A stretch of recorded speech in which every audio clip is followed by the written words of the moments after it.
দমকা অথবা জোরো হাওয়ার আকারে 120 কিলোমিটার পর্যন্ত বৃদ্ধি পাচ্ছে।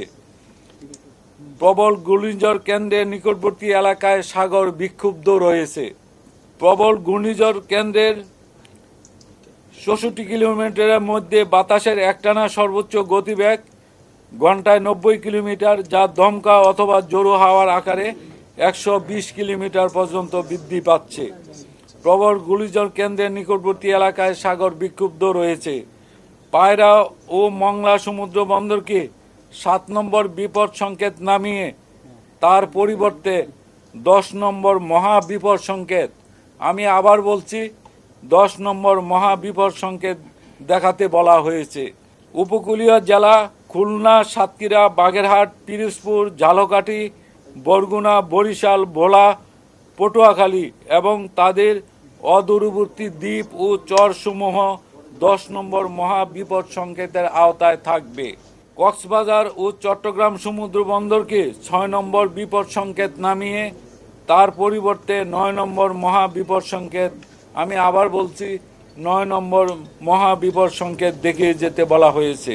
উপকূলীয় জেলা চট্টগ্রাম, কক্সবাজার, ফেনী, কুমিল্লা, নোয়াখালী, লক্ষ্মীপুর, চাঁদপুর এবং তাদের অদূরবর্তী দ্বীপ ও চরসমূহ 9 নম্বর মহা বিপদ সংকেতের আওতায় থাকবে।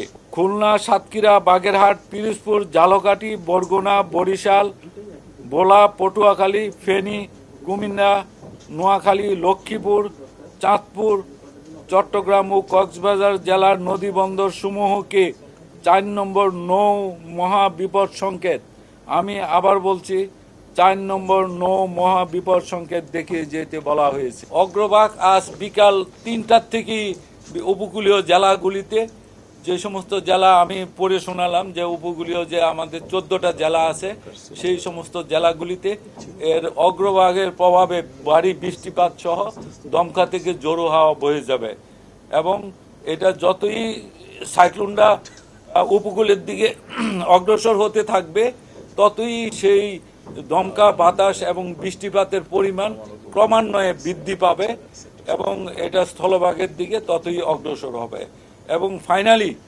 এর যে কেন্দ্র, এটি মধ্যরাতের মধ্যে এটা বাংলাদেশের উপকূল অতিক্রম সম্পন্ন হবে।